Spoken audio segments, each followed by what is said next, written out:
L'invitation que j'entends à Ingrid à aller vraiment dans ses sensations. Et je vois qu'en même temps, comme tu le dis, je vois dans ma propre expérience, dans les femmes que j'accompagne, cet endroit qui a été interdit, vraiment. Tout sauf aller écouter ça, quoi. Oui. Et du coup, voilà, comment on y va progressivement, quoi, comme un apprentissage, c'est comme une découverte progressive.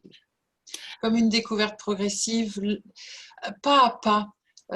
C'est pas un bouton. Vous savez, quand on a découvert le point G, tout de suite, c'était ah, on va trouver le bouton pour qu'elle jouisse enfin. Non, non, ça marche pas comme ça. Moi, j'ai une première question, et j'ouvre le bal, sur la question de la lenteur, là. Parce que tu dis, en fait, on a démontré un peu en laboratoire que la femme pouvait jouir aussi vite que l'homme, finalement, dans cette Oui, idée de performance. oui, oui, oui. Moi, ce que j'entends quand même beaucoup sur le terrain, l'observation, mais c'est peut-être dû à notre méconnaissance, c'est qu'il y a un décalage souvent entre l'homme et la femme dans le rythme, et que la femme, moi j'ai l'impression d'initier pas mal l'homme à la lenteur, Oui. du coup à du ressenti plus, que ça dure plus longtemps déjà, et j'ai la sensation quand même que globalement les hommes, ça peut aller plus vite que les femmes. Est-ce que c'est une croyance? Alors, c'est une croyance. En sexualité, tout existe et son contraire. Néanmoins, c'est des témoignages fréquents. Oui, en même temps, observons les petits garçons.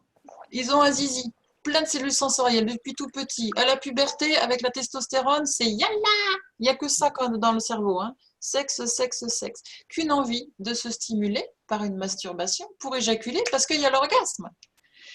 Qu'est-ce que mettent en place dès le plus jeune âge les jeunes hommes et les hommes? C'est que pour pouvoir atteindre l'orgasme, il y a une stimulation rapide de leur sexe pour atteindre le but.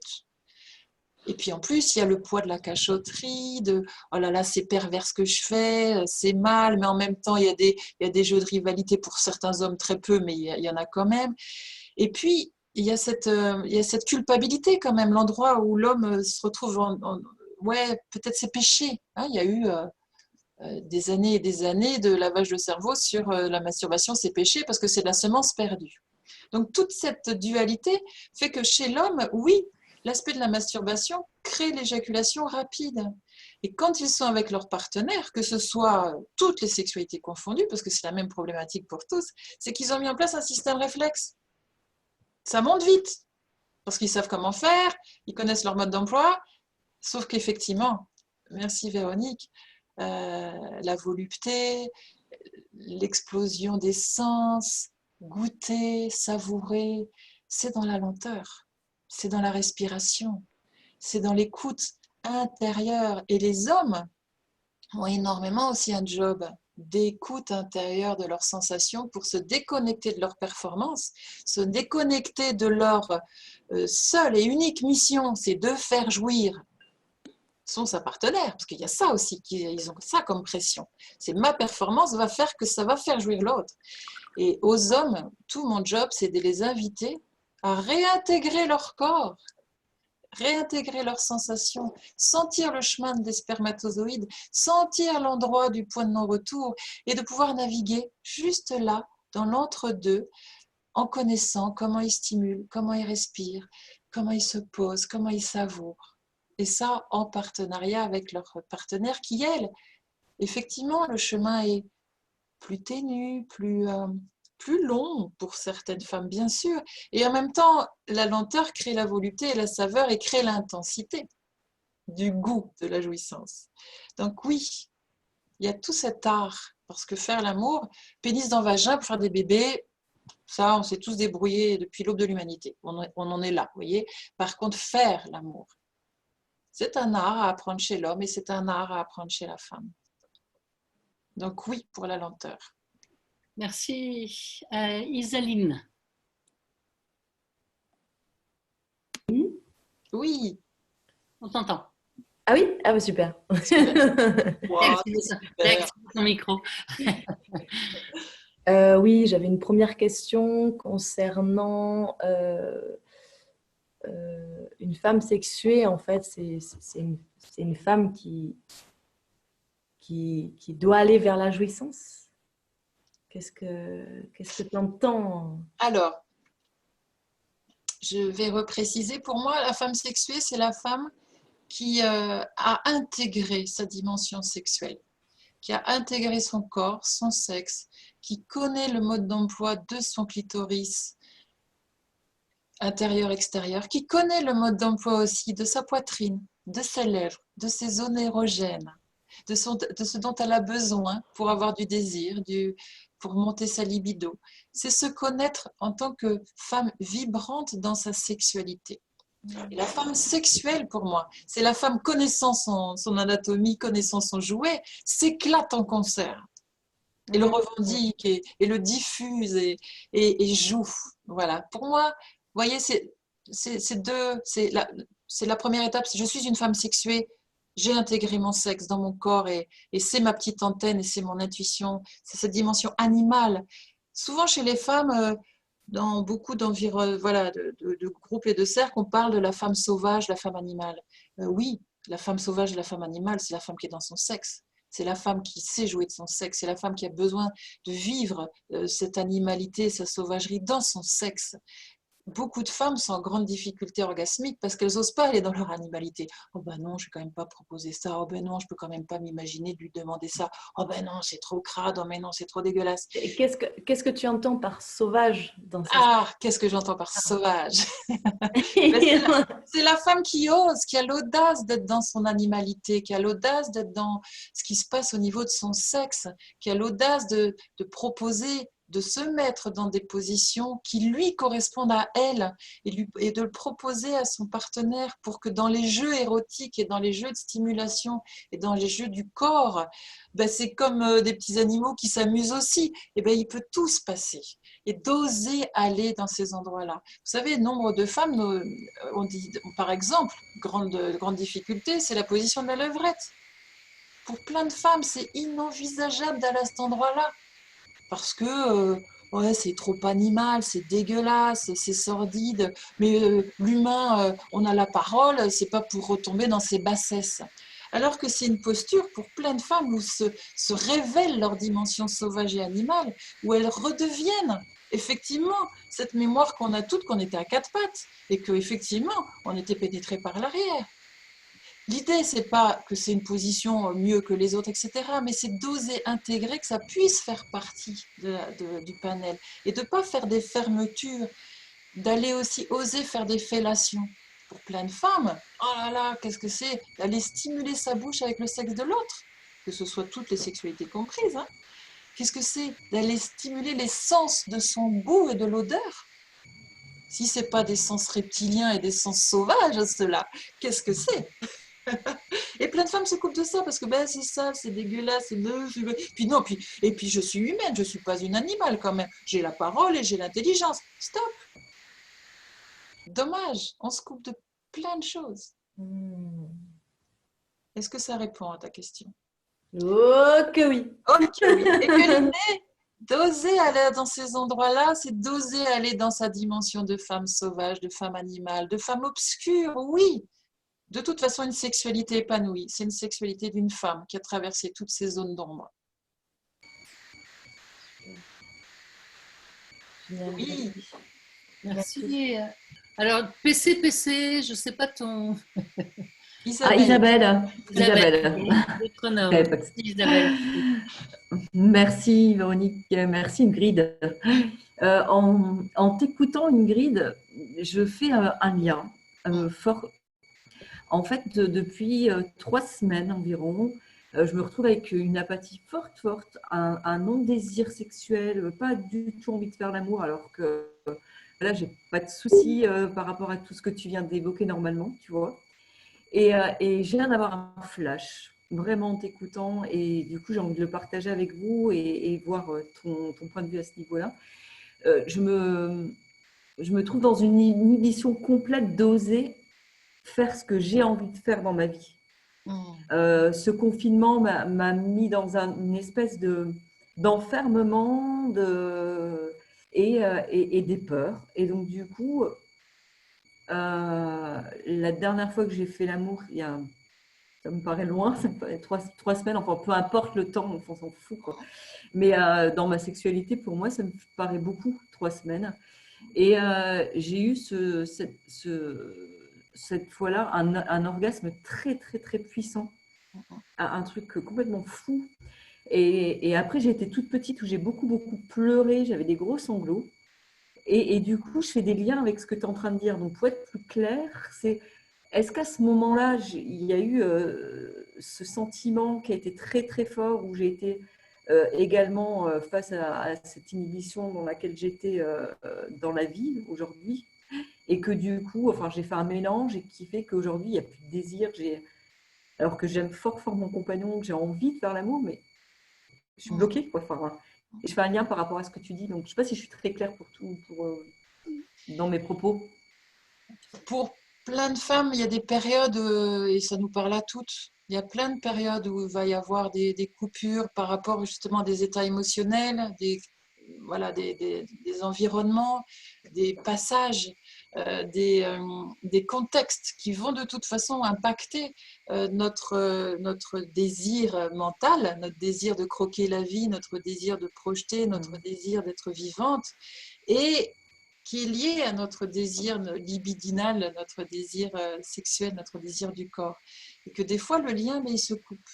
Et que des fois, il y a l'envie, et puis en même temps, il n'y a pas la sensation. Souvent, moi, ce que je propose, c'est déjà super d'avoir conscience de ça.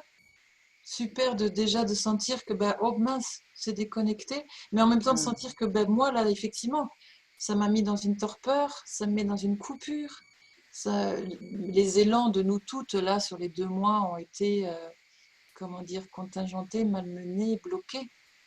Et que c'était pas facile d'aller dans l'énergie, de continuer à être dans la vivance, dans la vibration, de l'élan, d'aller vers. Et que je sais que là, quelques consultations pendant ce confinement étaient sur ce point de vue-là. C'était, mais je deviens complètement apathique. J'aime mon mari, j'aime mon compagnon, j'aime ma compagne, mais alors là, tout est coupé. La proposition, souvent, c'est de se retrouver. Vous savez, je dis souvent la petite anecdote, on s'inscrit en salle de sport en début d'année, on est super motivé, c'est l'été, machin, c'est la rentrée, et puis l'hiver arrive, il pleut, il fait froid, il fait nuit, et on est vachement moins motivé. Mais quand on y va, on est super content d'y avoir été. Et souvent, ce que je propose, connais bien. Voilà, c'est de se dire, bon allez, ouais, non mais j'y vais, de toute façon je suis inscrite. Et c'est tout bête, beaucoup dans le désir et le plaisir, dans le désir féminin. À un moment donné, la femme est invitée à aller avec son cerveau. Que d'attendre les papillons dans le ventre, d'attendre qu'il y ait quelque chose d'explosif dans son cœur, souvent c'est pas suffisant. Et que l'idée c'est d'aller impulser l'envie d'avoir envie. Et ça, c'est un choix. Et là, on est dans son masculin. J'ai l'audace, je veux, je décide, je suis déterminée, je fais le pas. Et là, on y va. Ok, bon, non, mais j'y vais. Il pleut, il fait pas beau. Bon, j'ai pas envie d'y aller. Oh là là, mais j'y vais. Et souvent, on revient très heureuse. Wow, c'était trop génial. Et justement, c'est là où on a vécu une super séance. Je pense que ça parle à toutes. Ça rejoint pour moi vraiment l'idée de se donner des rendez-vous. Oui.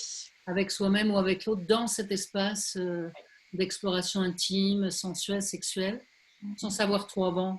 Parce que voilà, mais se donner cet espace, se donner rendez-vous avec cette intention. J'entends ce que tu dis. Allez, on y va, quoi. Allez, on y va. Et l'intention de faire un bain, d'observer ce que tu viens de dire, Isabelle. Tiens, en ce moment, c'est plutôt morne pleine. Et de dire, ok. Alors, c'est peut-être commencer par une impulsion. Moi, souvent, c'est après la douche, de prendre ce temps d'enduire mon corps de lait avec conscience, paix, émoi, d'honorer ce corps, ce véhicule, ce qui me permet de vivre ce que je vis là et de l'honorer et simplement de refaire un lien avec cette femme sexuée et sexuelle que j'ai envie d'être. Et que des fois, c'est une petite chose, mais il y en a qui s'acharnent à aller faire du sport, à aller s'épiler ou d'autres choses. Chacune, vous trouvez votre truc. Il y en a, pour certaines, c'est d'aller chez le coiffeur pour se remettre dans cet endroit-là. Pour d'autres, ça va être faire du shopping. Chacune à sa manière. La notion c'est de peut-être pour s'appliquer ça, en fait. Pardon? C'est peut-être pour ça, parce que ça fait 2 mois que je n'ai pas pu aller chez le coiffeur et pas faire de shopping. C'est ça. Je viens de comprendre. Ah ouais. Tu vois le lien? Non, mais c'est comment Oui, on non, je cultive. plaisante. Non, mais merci. Mais comment on cultive chacune cette sacrée nana en nous? Sexualité intégrée. Yes. Merci Ingrid, merci Véronique. Est-ce qu'il y a une autre... merci. Ouais. Est-ce qu'il y a une autre femme qui aimerait partager ou poser une question? Il y avait Christelle, je crois, mais elle a disparu. Pas son visage, en tout cas. Est-ce que quelqu'un d'autre a... Oui, Isalie. Alors, Christelle, vas-y. J'active ton micro. Voilà. C'est bon, ça marche. Voilà, bonjour à toutes. Je suis très contente d'être avec vous aujourd'hui encore.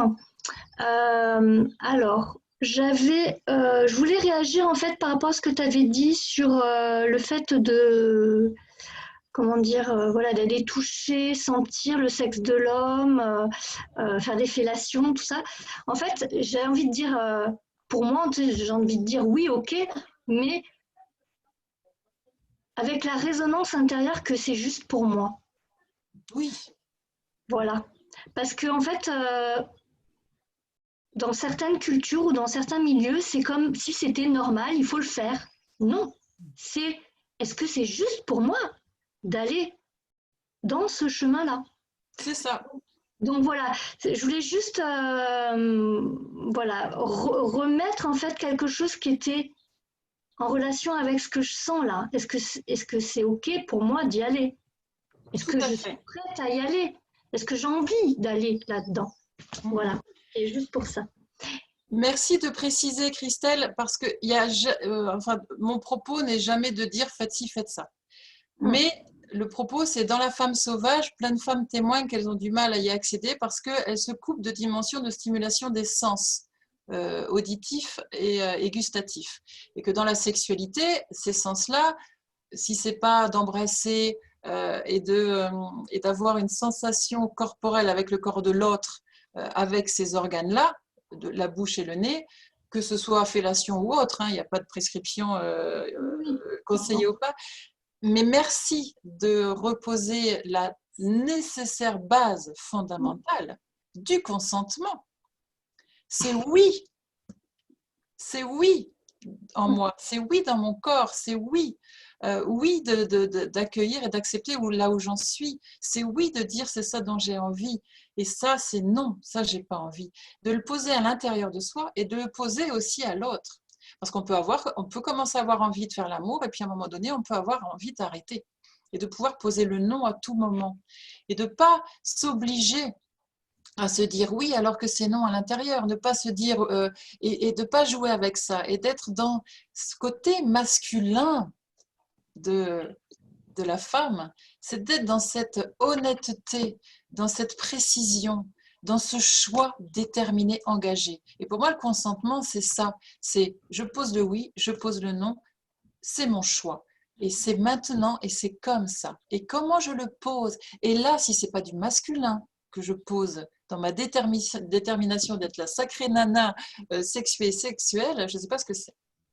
Merci de cet rajout et de cet éclairage que j'avais omis, mais il est bien sûr fondamental. Ouais, voilà, juste ça. Après, j'avais une proposition, mais bon, je ne sais pas si ça se fera ou pas. Est-ce que au niveau du féminin sacré, il y a possibilité de faire un atelier en fait de pratique sur la stimulation? Parce qu'il suffit de débrancher notre caméra, d'être là où on le souhaite, en intimité, bien, et de pouvoir s'exercer, tout simplement. Tout à fait. Là, c'est dans le cadre des rencontres du féminin sacré, moi, je ne l'ai pas proposé. Je le propose dans des stages parce que pour moi, ce n'est pas simplement éteindre la caméra et se mettre en position comme ça. C'est tout un ensemble et c'est tout un accompagnement parce qu'il y a vraiment tellement de femmes qui sont en grande difficulté d'accéder à ces parties-là de soi que ce n'est pas si simple. Par contre, en même temps, éteindre la caméra et aller faire effectivement une exploration sensorielle et sexuelle de soi, bah, chacune de le faire en fonction. Et là, d'écouter en fait son corps vibrant et vivant, et que ça peut arriver à tout moment dans la vie d'une femme, et de pouvoir en tout cas s'accorder ces petites bulles, comme tu disais Véronique, s'accorder des rendez-vous, d'être dans l'impulsion de ah mais tiens là si je me prenais une petite pause, ben oui parce que ça arrive à tout le monde et c'est génial, et de pouvoir l'intégrer dans effectivement du quotidien, et non pas malmener, contingenter, dire ah ben non c'est mal, oh là là, oh là là. Non, au contraire, c'est et là vous remarquez comme l'information elle vient de votre des petits papillons dans le ventre et de votre vagin et de votre clitoris. Et de Et pouvoir l'accueillir. juste pour, en complément de ce que tu dis, Ingrid, merci pour cette proposition, Christelle, parce qu'on va en parler avec l'équipe, mais il me venait en t'entendant, Ingrid, tout ce champ des possibles et de ce continuum de la sexualité féminine, et comment on peut aller proposer avec toi ou avec d'autres des ateliers dans lesquels on vient aller se connecter un peu plus proche de son corps, de ses sensations et de ses papillons, comme tu dis. Voilà. Et ça peut prendre des formes différentes, et ça peut être aussi des ateliers, des espaces de parole sur la sexualité. Qu'est-ce qui se passe dans notre sexualité, dans notre vie. Donc voilà, ça ouvre un grand champ des possibles. Donc, merci. En tout cas, animer des ateliers de masturbation, moi j'avoue que c'est voilà, en termes de pratique d'animation, moi je sais que ça va être compliqué pour moi parce que je ne suis pas du tout à cet endroit-là. Je suis plutôt à permettre à chaque femme d'être autonome, d'être dans sa propre guidance, d'être dans son propre champ d'exploration pas à pas. Et d'être dans une guidance comme ça, écoutez, en tout cas, moi, ce sera pas possibilité de mes propositions. Parce que pour moi, c'est en dehors de mes valeurs, de ce que je veux transmettre aux femmes, d'être vraiment dans leur recherche. Parce que tout on est singulière par rapport à ça. Il n'y a pas de consigne masturbatoire universelle. Vous comprenez? Que chaque femme dans son témoignage, par contre, il y a des bouquins qui sont écrits, qui sont extraordinaires, où plein de femmes témoignent de comment elles se masturbent. Et ça, c'est génial. C'est beaucoup, il y a eu tout un travail de Jacques Salomé sur l'effet source, qui compulse tout plein de témoignages de femmes qui atteignent, vous savez, le principe de la femme fontaine. C'est extraordinaire de richesse, de témoignages de ce que chaque femme dans son intimité se procure comme plaisir et qui aboutit à la femme fontaine. Donc je vous invite à lire des ouvrages comme cela, parce que ça vous permet de voir que toutes les sexualités existent et sont contraires. Et moi, de par le parcours universitaire et scientifique que j'ai pu faire, me retrouver à proposer une guidance masturbatoire, pour moi, c'est aller à l'encontre de ce que j'ai appris. Parce qu'on est toutes singulières et on est toutes uniques. Par contre, on a tout un chemin à faire de découverte de soi avec ça. Et que pour moi, ce serait de créer une normalité de stimulation qui est en dehors de mes principes scientifiques et de sexologue. Voilà, en tout cas, je me permets de poser ça. Merci. Merci beaucoup, Ingrid. Alors, peut-être une dernière question, si ça te va, Ingrid. Oui. Alors, DJMR, je t'active. Oui, donc moi, je suis Odile. Vous m'entendez?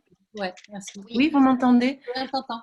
Oui. En fait, j'ai beaucoup aimé le début de ton titre quand tu disais dans l'amour de soi. Et moi, je me dis, dans mon parcours de femme, enfin, le parcours que j'ai pu faire, il y a eu dans ma sexualité de prendre confiance, bon, déjà dans mon corps, de le connaître, de l'accepter, de m'aimer, et de savoir que dans ma sexualité, effectivement, même en tantra, souvent on a l'impression qu'on a un bon partenaire tantrique ou non, etc. Mais que vraiment, moi, mon plaisir, il vient de moi, il vient de ce que je me donne. Et j'aime beaucoup ce côté ludique que tu donnes, et quand tu as cette confiance-là, eh ben, il y a quelque chose qui se passe. Et je pense qu'effectivement, chaque femme, on a notre parcours et on a notre chemin, quoi. Mais il y a un moment, plus on a confiance, plus on va oser jouer comme des enfants, plus on va oser être dans le calme, ou plus on va oser, tout d'un coup, ça lâche, il y a une respiration qui s'instaure autrement. Et juste, c'est pas grave, et c'est juste un moment ensemble délicieux, et voilà, quoi. Et j'aime cette liberté que tu as, voilà, de pas. Je pense que, enfin, en tout cas, moi, dans mon chemin, ce qui était qui a permis de faire des ouvertures, c'est petit à petit d'être vraiment en connexion avec moi, en amour avec moi, de ce que j'ai envie, de ce que je ressens. Oh ben là, ça me fait rien. Ben non, ben à ce jour-là, j'ai pas effectivement envie de faire une fellation, de sentir cette odeur. Ben non. Et puis aujourd'hui, ah, quelle gourmandise. Enfin voilà, il y a juste être avec soi, quoi. Enfin, être avec soi. Et pour ça, ça demande d'avoir de plus en plus de confiance, quoi. On est toutes différentes, on a des moments différents. Enfin, et je trouve que c'est un très très beau chemin parce que ça met beaucoup de joie, ça met beaucoup de joie. Et puis il y a des moments, effectivement, l'histoire des rendez-vous, on n'a pas envie du tout. Et pourquoi on va à une séance de gym, mais si on était en stage, on irait. Et j'aime exactement ça parce qu'effectivement, on ne sait pas ce qui va se passer. Peut-être ça va être juste un câlin, juste un partage, et puis quelquefois, juste là, il y a quelque chose qui s'ouvre et c'est magique. Et on ne sait pas d'avance, quoi. Enfin, voilà. Donc, histoire de confiance et d'amour avec soi, et petit à petit, de dire, il n'y a pas de comparaison avec telle femme qui semble là et une autre femme qui semble là. Juste, moi, j'en suis là et c'est bon, c'est bien. Enfin, voilà. J'ai envie de remettre par rapport au début de ton titre qui m'a touchée, quoi. Et une sacrée femme, je préfère qu'une femme sacrée. Moi, ça a été mon chemin, quoi. Voilà. Quand j'ai commencé, j'ai travaillé avec Claude et Daniel Allais à un moment, entre autres en sexuel, quoi, avec le père de mes garçons à ce moment-là. On a beaucoup, beaucoup joué. J'ai découvert des choses de moi dans le ludique que j'ai osé, dans la sexualité qui peut être animale, effectivement, et qui est très joyeuse, quoi. Très, très joyeuse, quoi. Et chacun son parcours, voilà. Merci à toutes, ça me fait plaisir de vous entendre et de vous voir. Oui, merci Odile. Et pour clôturer, Véronique, à moi j'aimerais bien rebondir juste.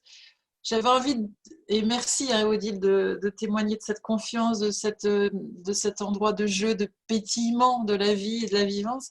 Et que oui, soyons toutes des femmes de joie. Oui, c'est joli. J'aime beaucoup ça aussi, la femme de joie. La femme de joie. Réintégrons effectivement cette appellation dans son sens noble et digne du terme. C'est d'être cette femme joyeuse, pétillante, vivante, qui a envie de cultiver la joie en soi et qui est, voilà, comme tu dis, confiante et en amour de soi et qui écoute par consentement intérieur ses désirs et ses non-désirs et qui se donne des rendez-vous et qui met beaucoup de gourmandise et de jeu dans sa relation à soi et dans la relation à son amour, à son amoureux, amoureuse. Hein, parce que la dimension de l'amour, pour moi, est... voilà, je ne peux pas le dissocier. Pour moi, c'est un ensemble. Avoir des partenaires sexuels, enfin, voilà, on pourra peut-être faire un sujet sur ce plan-là. Alors, peut-être une dernière intervention parce qu'il y a Dorian, alors je ne sais pas quel est ton prénom, qui a demandé à dire quelque chose. Tu m'entends? Oui. Ton prénom? Ouais, je ne sais pas si on m'entend. Oui, on t'entend. C'est Pauline. Pauline, vas-y, on t'écoute. Ok. Et alors, je vais peut-être pas avoir le réseau, ça me donnait envie de parler. Après, je ne sais pas si c'est encore à propos parce que c'était une question que j'avais plus que de rebondir là sur ce qui venait de se dire. Est-ce que c'est encore OK pour une question? Oui, on va dire que c'est la dernière, Isa, oui. Ingrid. D'accord. Oui, c'est ça. Pauline. Ok, donc moi, ça a concerné plus ce dont on parlait dans la sexualité, de s'ouvrir à une dimension de lenteur, de réceptivité, d'accueil. Et mon questionnement, il était de comment amener ça avec un partenaire quand il y a un changement dans le sens que... J'entends. Alors, Pauline, là, je rencontrer l'autre. On t'entend vraiment mal, en fait. Okay. Donc, du coup, j'entends la question que j'ai entendue, c'est comment amener cette lenteur avec ton partenaire. Ah bon, alors c'est ça?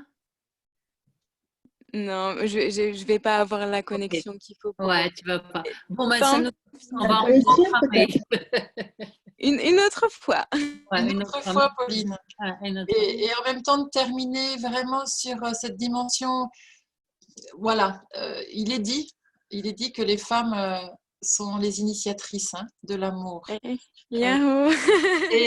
Et qu'effectivement, on aurait, alors chacune fait comme il veut, fait comme elle veut, mais on aurait effectivement cette invitation à transmettre cette volupté, cette lenteur, cet altruisme, cette bienveillance, cette considération du plaisir, de la joie à nos hommes quand on est dans l'hétérosexualité et qu'on retrouve dans l'homosexualité. C'est comment aller dans... de toute façon, il y en a un des deux qui impulse ce chemin. Et ça peut être en alternance d'ailleurs. Attention à pas forcément se mettre la casquette, allez, c'est moi qui dois m'y coller. Mais ça peut être en alternance. Mais oui, il y a quelque chose de cet ordre-là, d'être des accompagnants les uns les autres vers le bonheur de vivre l'amour. Et si ça peut se concrétiser par des grandes amplitudes orgasmiques, eh ben, tant mieux. Bon pour le monde. Jouissant, c'est bon pour le monde. Oui. Femme de joie, femme de Gaïa, femme de joie. Je crois qu'on va faire un nouvel hymne, femme de Gaïa, femme de joie.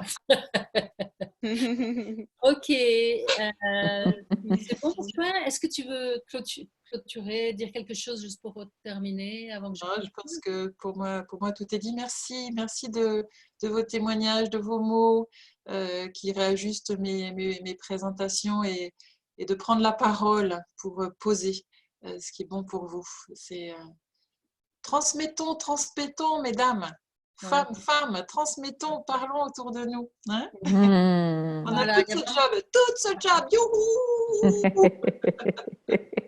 C'est une des intentions vraiment des rencontres du féminin sacré avec les femmes. C'est d'essaimer, que vraiment on puisse s'accompagner les unes les autres, quoi.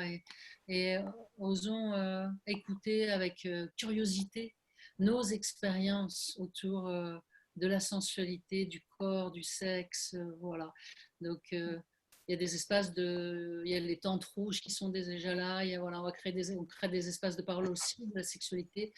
N'hésitez pas à contacter Ingrid ou d'autres femmes qui ont vraiment plongé et qui accompagnent dans cette dimension de la sexualité. Je crois qu'effectivement, plus on intègre en nous cette dimension de femme de joie, et plus on peut aussi agir et rayonner dans le monde. Donc, il me semble que c'est un challenge sympa. Ouais. Et important. Juste fondamental pour compenser la névrose ambiante. Voilà. Et du coup, il y a vraiment quelque chose des femmes qui parlent aux femmes aussi, qui me semble important, pour se réapproprier en fait ces sensations qu'on nous a pas mal décrites de l'extérieur. Et du coup, nous seuls pouvons savoir ce que de l'intérieur ça nous raconte. Et ça nous fait vivre. Voilà. Bon, un grand merci. Vraiment, c'était bon pour moi aussi. Donc, on va clôturer juste par un petit rituel. Je vous ai mis un petit mot en disant si vous avez des retours à faire ou si vous voulez l'enregistrement de cette conférence, vous envoyez un mail à RFS en ligne. Et puis là, je vais vous inviter simplement à fermer les yeux. Voilà, vous sentir dans votre espace intime, personnel, chez vous, mais en même temps relié à ces femmes, à ce cercle de femmes, même s'il est virtuel, d'aller visualiser vraiment ce qui nous relie. Cette fierté d'être femme, quoi qu'il se passe dans nos vies. Cette curiosité d'être née femme et de devenir femme. Voilà, juste d'être à l'écoute de comment je me sens dans mon corps, dans mon sexe, dans mon cœur, d'avoir entendu, d'avoir parlé.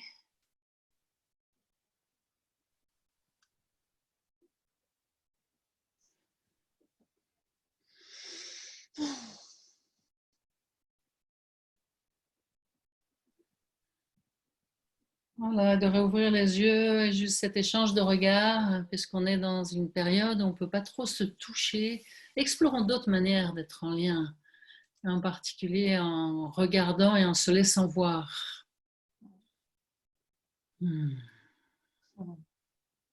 Yeah. Hey, yeah, merci, vraiment, merci à vous. Je vous souhaite une très belle journée et puis peut-être rendez-vous dans les jours qui viennent.